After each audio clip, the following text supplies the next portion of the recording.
Halo, nama saya Martin Hypnotrick.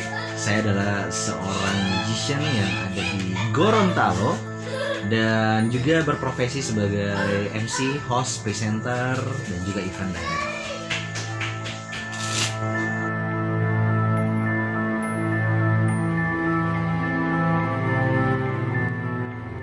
Halo sahabat Bintang, ketemu lagi bersama saya Bintang, tentunya di Bintang TV. Hari ini saya akan ajak teman-teman di rumah kenalan dengan salah satu magician yang ada di Gorontalo.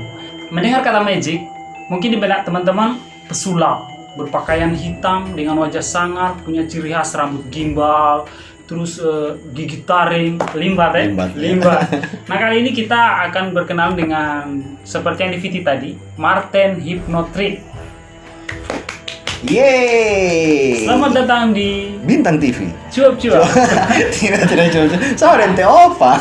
Iya, Teo Pak. Siapa juga? Hari ini saya akan ajak teman-teman kenalan dengan Martin Hypnotrick. Mungkin di dunia per-YouTubean dia juga bukan orang asing lagi karena memang sudah lama juga, bahkan lebih awal dari saya. Kita Lebih awal dari ya, saya. bintang duluan ah. Ente dulu.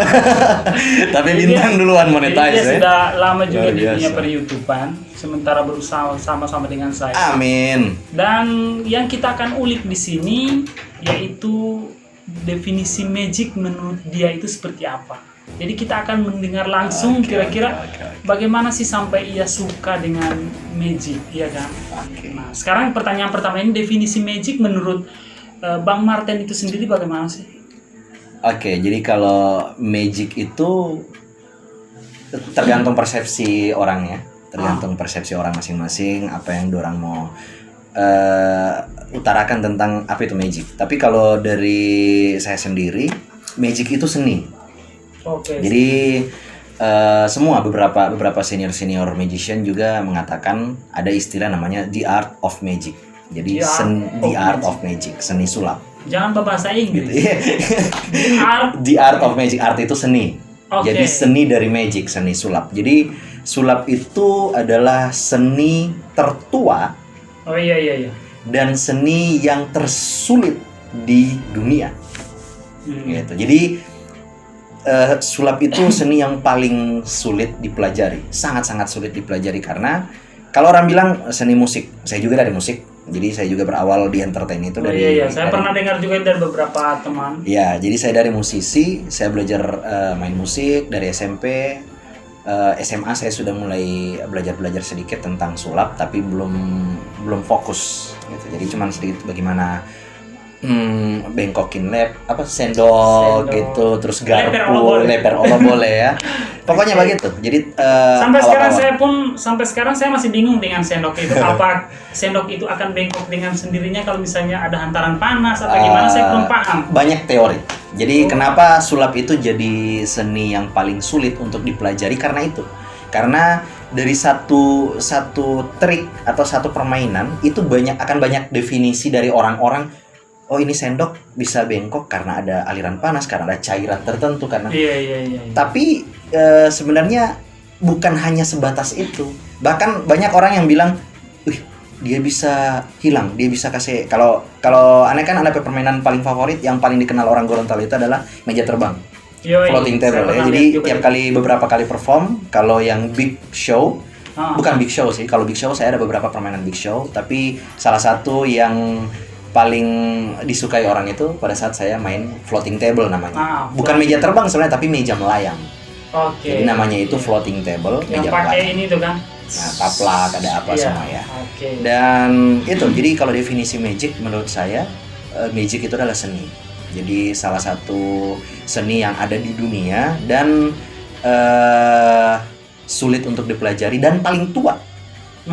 Gitu. Kalau mungkin Bintang atau teman-teman atau subscriber Bintang juga pernah dengar teori yang dulu di zaman batu, di zaman di zaman dorang bilangin zaman kerak lah. Iya. Atau zaman-zaman purba, untuk kasih muncul api, dorang anggap itu magic. Oh iya. Dulu kan belum ada korek juga. Iya, belum ada korek. Pada saat ada satu makhluk manusia saat itu yang dia menggesekkan batu satu dengan batu satu, itu di pelajaran sejarah biasanya ada itu. Jadi batu satu yang masuk digesekkan keluar api. Dorang bilang itu sulap. Udah bilang itu, wih sihir, magic. Padahal sekarang orang pakai korek api gas atau apapun bisa Iya. keluar api gitu. Jadi magic adalah seni. Itu aja sih. Mungkin teman-teman di rumah penasaran kan? Iya, Penasaran iya. pingin lihat si abang ini main, tapi tunggu dulu. Iya. Kita tanya dulu, bisa tidak kalau misalnya di Bintang TV memainkan salah satu saja alat sulap, tapi belum sekarang, sebentar. Boleh lah ya. Boleh. lah. Oke, boleh cuy. Apa sih Jadi yang nggak buat bintang? Jadi Asik. selain ini Bang Martin akan bongkar-bongkar, bukan bongkar, maksudnya memperlihatkan. Ya, boleh, Ya, boleh, boleh. menghibur teman-teman di rumah dengan alat sulapnya, biar cuma satu saja. Yes. Oke. Nah, sebenarnya saya penasaran nih. Kira-kira pertama kali kenal sulap itu apa ada teman yang ngajak atau gimana? Kalau sulap itu sebenarnya pertama kali mulai muncul waktu saya masih SMP. SMP tahun berapa ya? Tahun 2000 atau tahun berapa? Dia jaga Iya, jadi supaya setidak kelihatan muda. tidak, pokoknya di zaman-zaman SMP itu sudah mulai muncul. Jadi kalau di Indonesia, Deddy Corbuzier yang orang kenal sebagai master Yoi. mentalis Indonesia, dan Deddy Corbuzier itu muncul pertama di TV itu dia kalau nggak salah tahun 99. Jadi pertama kali dia muncul di TV dan dia main sulap. Tapi sebelum Deddy Corbuzier ada lagi beberapa pesulap-pesulap pendahulu, ada Adri Manan, ada Master Dwi Montero, dan beberapa pesulap-pesulap Mr. Lee, Mr. Ben, jadi banyak. Nah, di awal-awal Deddy Corbuzier muncul sebagai pesulap Indonesia itu, di situ mulai masuk jadi salah satu hiburan yang ada di masyarakat. Nah, di tempat-tempat nongkrong saya waktu SMP, itu kita sering nonton di TV Deddy Corbuzier main dengan trik membengkokkan sendok itu. Sendok yang Gitu. dibengkok. Nah, dari situ banyak teori muncul, dan salah satunya kita tahu, ada beberapa teman saya yang tahu, dan kita main itu. Jadi awalnya saya kenal sulap itu gara-gara saya nonton TV, terus sama teman-teman nongkrong, Oke. kita belajar bagaimana cara membengkokkan sendok itu. Tapi jadi. Jadi Oh. jadi dari oke. kelas 2 SMP saya sudah tahu trik untuk membengkokkan sendok. Oke, dari kelas 2 SMP. Kelas 2 SMP udah tahu, tapi tidak fokus, tidak berkarir dan tidak berprofesi di situ. Cuman sebagai asik-asik saja, main-main sama teman-teman. Oke. Tapi sulap yang pertama kali dipelajari ini sulap apa? Pertama kali saya mempelajari itu, jadi sendok Sendok, itu, oke. ya, itu, tapi belum setertarik di tahun 2008. Jadi saya itu sempat keluar dari Gorontalo, saya mencari jati diri lah, ya, panjang lah Dulu ceritanya. berarti belum ada jati diri. Belum ada jati diri. Sama dengan saya kalau Iya, jadi dulu itu saya sempat belum ada jati diri. Tapi dan- tunggu dulu. Hmm. Sebelum dilanjutkan, Oke. sebenarnya mungkin teman-teman di rumah belum tahu bahwa Martin ini dia seorang cum laude. Asik. Dia itu mahasiswa Iya. yang lumayan Oke. cerdas juga. Tidak cerdas. Cerdas, tapi boleh lah. menurut saya. Gitu. Menurut saya itu dia cerdas. Ah. Dan sebagaimana kita tahu kan kalau misalnya mahasiswa itu berlomba-lomba dengan nilai tinggi dan dia dapat itu. Tapi yang bikin saya penasaran itu, Dan saya tidak berlomba. oh tidak berlomba, Tidak berarti berlomba memang sama sekali. memang berjalan dengan Berjalan dengan sendirinya. Oke. Cuma karena saya pasang target. oke. Dan memang targetnya saya itu saya harus cum laude. Mantul. Wajib. Jadi kalau itu ya, kalau teman-teman juga kita itu punya cita-cita, punya keinginan gitu. Jadi kalau kita menargetkan sesuatu di hidup kita dan kita melakukannya dengan benar, Nah, ya insya Allah bisa tercapai lah. bicara soal semua orang punya cita-cita. Pasti Pasti sudah tahu kan bertanya cita-cita apa? saya.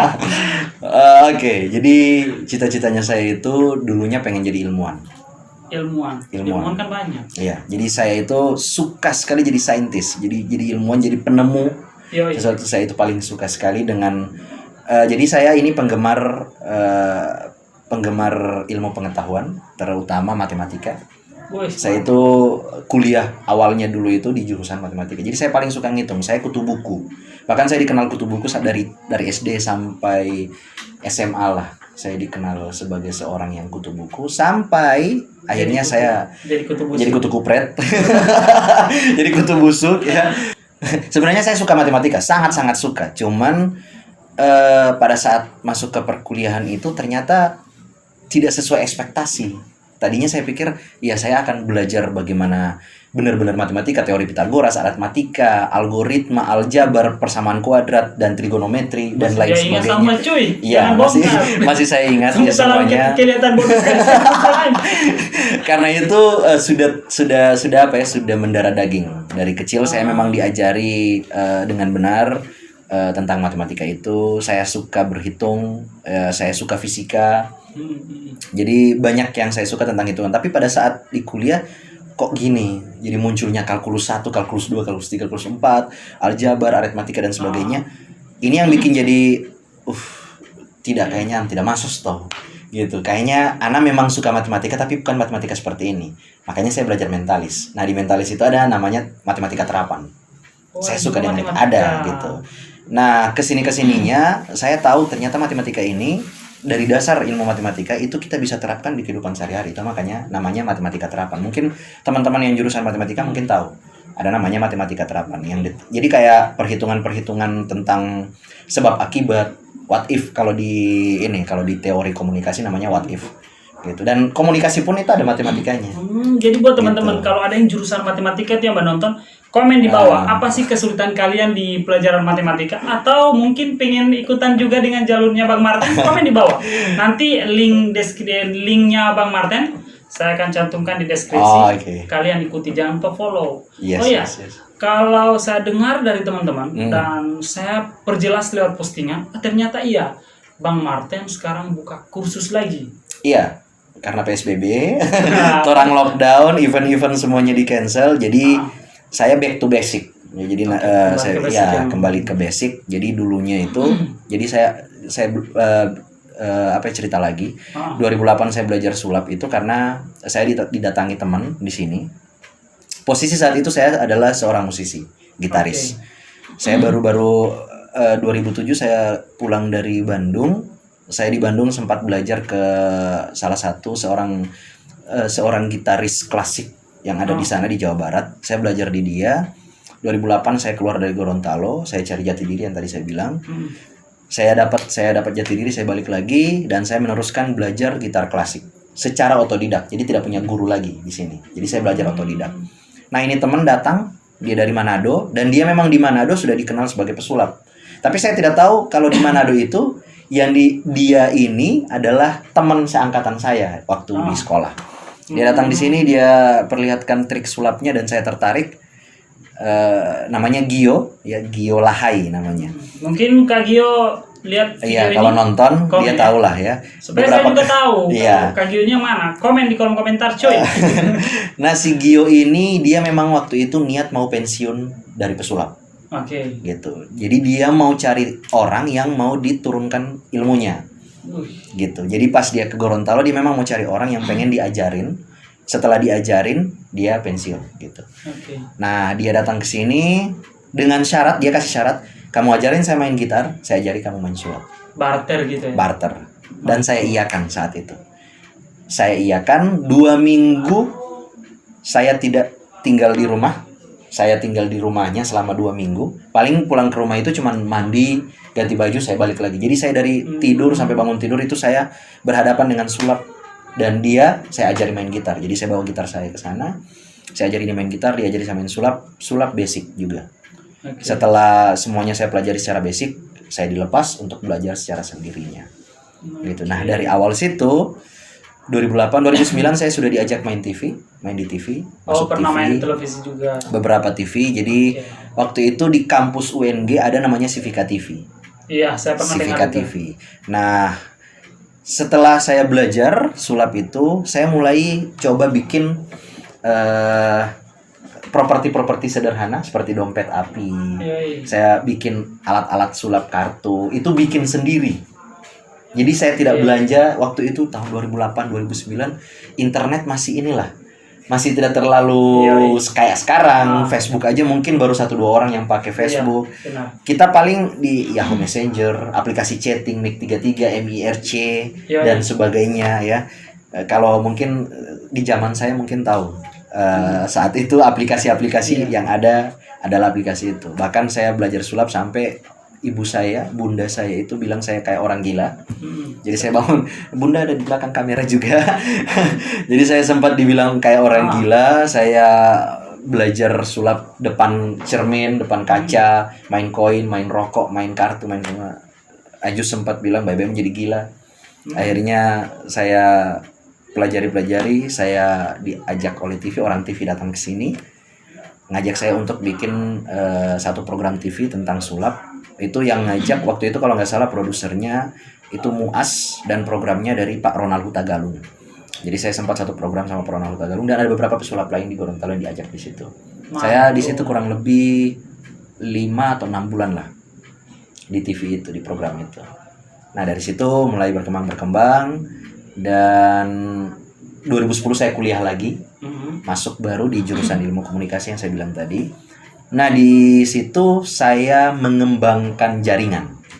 Maksudnya gimana itu? Mengembangkan jaringan apa saja? Jaringan link ya. Jadi saya mengembangkan link. Setiap tempat tongkrongan, setiap ngumpul dengan teman-teman, saya pasti, bro, anak mau main sulap. Pasti itu. Jadi saya bawa kartu kemana-mana. Halo, di sini, anak mau main sulap dulu, boleh? Gitu. Jadi main sulap bagaimana? Nah, kita ada kartu, pilih satu kartu, NTP kartu ini anak rubah atau anak. Jadi begini cara membangun link. Cara bangun link. Jadi di kampus, apalagi kampus waktu itu memang belum tahu kalau di Gorontalo itu ada orang-orang yang bisa bermain seperti itu. Saya main sulap sampai di beberapa acara kampus itu saya diundang. Iya. Jadi bintang tamu di situ, pengisi acara di situ dan saya main sampai akhirnya di tahun 2011 itu ada salah seorang konsultan, ini juga salah seorang guru saya yang menjadi pendukung perkembangan karir gitu. Namanya Mike White. Dia adalah pesulap nasional. Dia tinggal di Jakarta. Jadi dia tinggal di Jakarta, bahkan dia sempat jadi konsultan magician di program Trans TV. Jadi dia sempat di TV, dia tampil di Gong Show, dia main di Gong Show dan saat itu dia pegang jadi konsultan talent. Jadi kalau ada pesulap-pesulap harus lewat dia dulu gitu. Jadi dia memfilter talent-talent yang akan tampil di acara TV. Oke, di acara TV. Oke. Nah, dan saat itu dia ke Gorontalo, ternyata dia ini senior saya waktu di SMA 1. Gitu di SMA, tapi dia senior jauh. Ternyata dia lulusan dari situ, dia ke sini, dia bawa beberapa orang Gorontalo yang memang belajar sulap di Jakarta. Sampai di sini mereka buka magic shop, toko alat sulap. Jadi dulu itu di Gorontalo tidak ada toko alat sulap. Nah, beliau ini yang datang, dia buka lapak di Karsa Utama, terus dia buka di Glael, dia buka pokoknya banyak beberapa titik dorang buka. Nah, dengan adanya dorang, jadi anak berpikir, ternyata sudah jadi banyak pesulap di Gorontalo, sudah lebih asik ini, sudah lebih bagus. Nah, waktu itu dengan teman-teman di kampus, orang kolaborasi. Jadi teman-teman Unisan, teman-teman kampus Unisan saat itu, orang kerjasama dengan RRI Gorontalo. Orang bikin kompetisi sulap pertama di Gorontalo. Nah, terus antusias masyarakat gimana itu? Awalnya dorang ragu, sponsor saja tidak ada yang mau. Jadi dorang pikir, waktu itu tahun 2010-2011 itu lagi top-top program di RCTI, The Master. Jadi Corbuzier bikin itu. Makanya orang mau bikin di Gorontalo, tapi khusus pesulap-pesulap Gorontalo. Orang mau coba bikin 2011 itu. Orang mau coba bikin dengan RRI, oke, orang yakin saja. Yakin tidak ada sponsor yang mau terima. Orang bikin acara itu 3 malam ya, jadi 3 hari, selama 3 hari, babak penyisihan 2 hari, terus babak final. Orang mau bikin dan saya dipercayakan jadi juri di situ. Jadi saya langsung jadi juri bersama dengan Mike White yang tadi, yang konsultan dari Trans TV itu. Orang 2 juri sama 1 Kak Dian, orang RRI. Orang bikin MC-nya saat itu Kak Ariel, ada beberapa Ariel Susanto. Jadi pernah jadi MC di acara itu sama Kak Onal Alibasa. Orang 2 yang jadi MC saat itu. Ternyata antusias peserta banyak, bahkan peserta-peserta ada dari Bualemo ikut di situ, orang ikut dan di situ terbukalah anak-anak pengetahuan tentang sulap di Gorontalo. Ternyata banyak orang yang beraliran fakir. Jadi aliran-aliran sulap itu aliran sulap banyak. Banyak. Jadi aliran sulap itu berbanyak kategori dan banyak aliran. Jadi kategorinya itu sulap secara umum itu cuma 2. Sulap face to face, close up, sama sulap panggung. Cuman itu kategori. Jadi sulap itu, nah di secara langsung begini pun verbal itu terbagi lagi. Jadi ada close up, ada fakir, ada dan banyak lagi ilusionis dan sebagainya. Dan yang orang boleh bikin, orang bisa bikin juga di panggung juga ada begitu alirannya. Jadi banyak aliran-aliran sulap. Dan dari situ berkembanglah sulap di Gorontalo. Saya bisa tahu dengan link, sponsor akhirnya percaya. Jadi hari pertama itu tidak Hari pertama itu gimana? hari pertama tidak ada sponsor. Sama sekali tidak ada. Oh my God. Berarti itu rekor yang luar biasa. Tidak ada sekali, tidak sama sekali sponsor. Nah, ternyata ini sponsor yang orang ada kasih masuk akan proposal dan sebagainya. Dorang ternyata hari pertama itu ada nonton. Oh, iya. Dorang mau Lihat dorang mau lihat dulu. Ternyata karena banyak orang, hari kedua dorang datang. Ini sponsor datang. Orang semua sponsor mau acara. Sampai di final, dorang semua mulai sponsor dan sebagainya. Muncul kepercayaan dari masyarakat.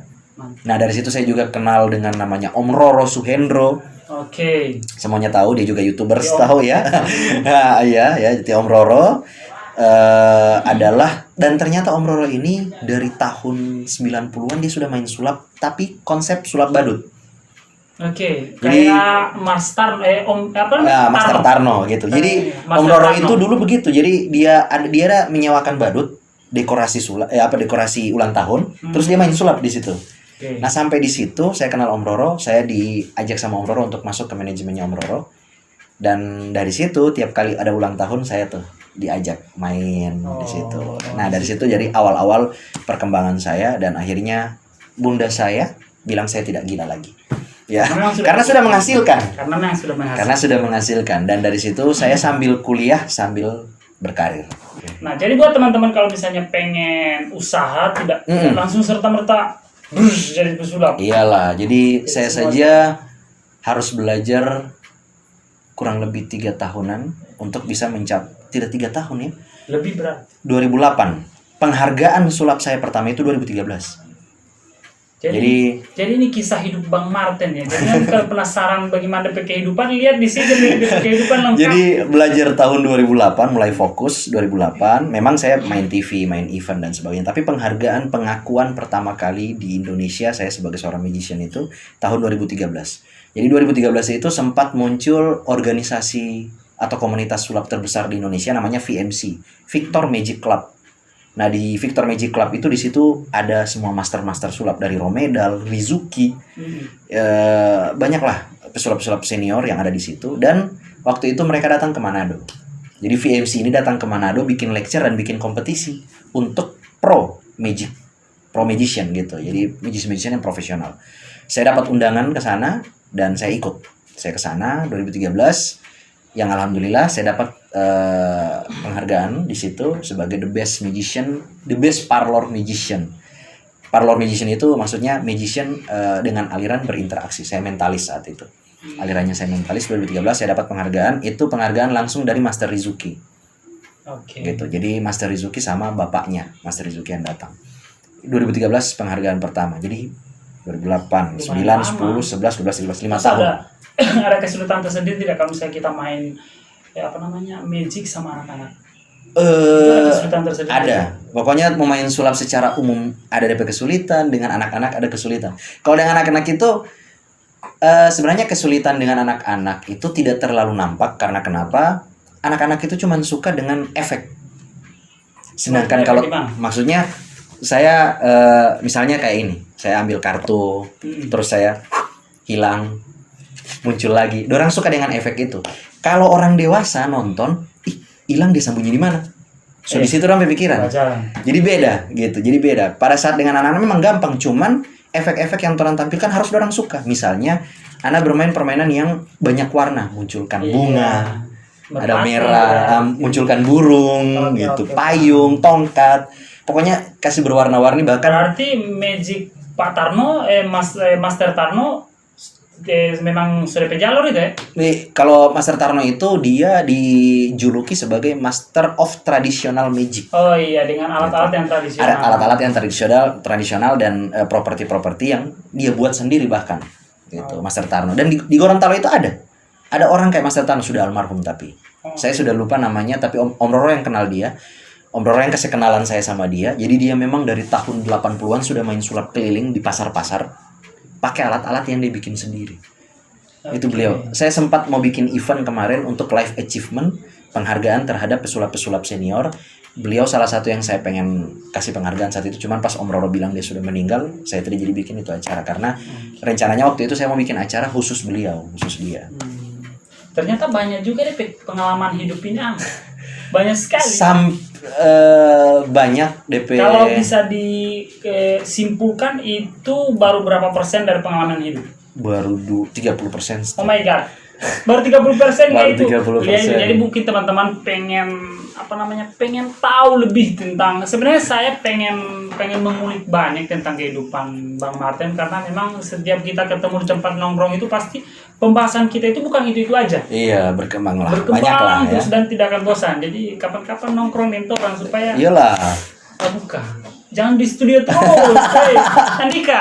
Kalau Febri di desa ini yang di desa. Dia mau nongkrong kamari supaya dia mau. Dorang juga punya cerita-cerita sendiri. Iya. Memang Nah, dorang juga makanya orang mau panggil tolong dengar rompet cerita. Iya, Pak. Nah, Betul. sekarang tolong PSSI, mungkin teman-teman di rumah penasaran. Dia betul dia ini. Nah, sekarang kita akan bermain dengan sulap. Nah, sekarang teman-teman, nanti saya akan ajak teman-teman melihat langsung bagaimana Bang Martin bermain apa ini? Pokoknya. Pokoknya, oke, Pokoknya, bermain pokoknya. ya. Bermain Kita akan pokoknya. melihat dia bermain pokoknya. Dan setelah ini,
oke teman-teman, itulah persembahan dari Bang langit. Martin. Nah, itu tadi magic dalam bentuk apa itu? Itu bisa disebut street magic, Street magic. bisa juga disebut close up magic. Dan di saya pernah bermain itu di panggung juga. Pernah dimainkan? Pernah di panggung. Jadi saya punya satu rutin dalam pertunjukan sulap namanya romantic magic. Oh iya. Nah, jadi dari hati, dari bunga, banyak lah. Nah, ini buat teman-teman, kalau misalnya ada teman-teman di rumah atau subscriber Bintang TV yang pengen belajar magic. Oke. Nah, ini gimana ini? Kalau belajar boleh langsung ke manajemen, dan kalau secara basic sekarang saya memang karena lagi PSBB, saya lagi buka kursus online. Oke. Sudah ada beberapa orang juga yang daftar. Itu via Zoom. Itu private, jadi saya ngajarnya tidak ke berapa orang, tapi cuma ke satu orang, cuma biar satu fokus. orang. Oke. Jadi selama saya pernah buka sekolah juga, saya pernah buka magic school. Jadi magic dan hipnotis. Jadi saya buka juga kursus hipnotis juga. Oke. Jadi kalau teman-teman mau tanya kenapa nama saya Hypnotrick, saya bukan profesional hipnotis, tapi saya pernah belajar hipnotis dulu, baru belajar ke trik sulap. Kayak namanya Hypnotrick. Tapi dia baku ambil oleh. Oh, ambil. Dia boga Martin Hypnotrick. Nanti bisa ke Instagram saya. Oke. Nanti Instagramnya juga nanti saya akan cantumkan di deskripsi. Yes. Pasti semuanya di deskripsi tentang deskripsi. abang satu ini. Nah, buat teman-teman kalau misalnya pengen tahu lagi soal Bang Martin, bisa komen di kolom komentar atau bisa hubungi langsung via ada di deskripsi via Instagram, YouTube juga akan saya cantumkan. Oke? Buat teman-teman yang belum subscribe, silakan subscribe. Kalau memang tidak pengen subscribe juga tidak memaksa. Karena memang bukan di subscribe itu ujung hidup. Oke, sampai jumpa di konten berikutnya. Dadah, assalamualaikum warahmatullahi wabarakatuh.